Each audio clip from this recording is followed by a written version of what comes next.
এক হরমুজ যেন মধ্যপ্রাচ্য সংকট নিরসনের মূল চাবিকাঠি হয়ে দাঁড়িয়েছে।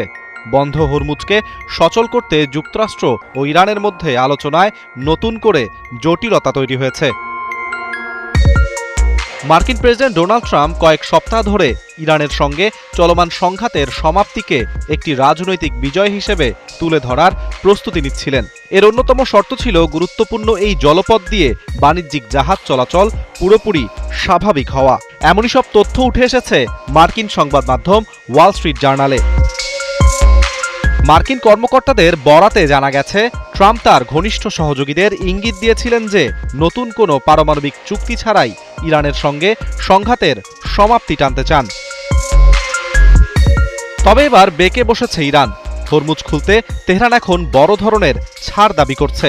এর মধ্যে রয়েছে যুক্তরাষ্ট্রের কাছ থেকে বিপুল অঙ্কের অর্থ, মধ্যপ্রাচ্য থেকে মার্কিন সেনা প্রত্যাহার এবং হরমুজ ঘিরে মার্কিন নৌ অবরোধের অবসান, যা আগেও ছিল ইরানের চাওয়া।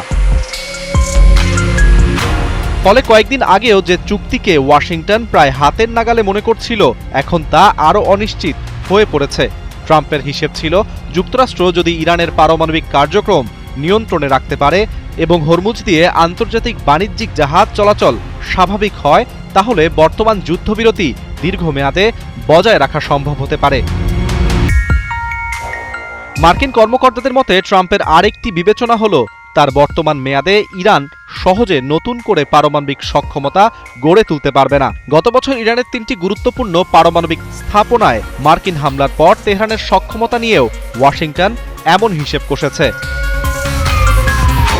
তবে ইরানের নতুন দাবিগুলো স্পষ্ট করে দিয়েছে, হরমুজ প্রণালী খুলে দেওয়ার বিনিময়ে তেহরান শুধু সামুদ্রিক চলাচল স্বাভাবিক করার বিষয়টি নয়, বরং বৃহত্তর নিরাপত্তা ও অর্থনৈতিক ছাড়ও চাইছে।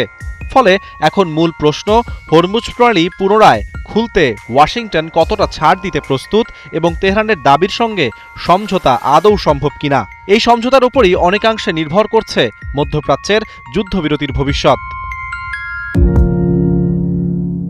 আরাফাত ইসলাম, ৭১।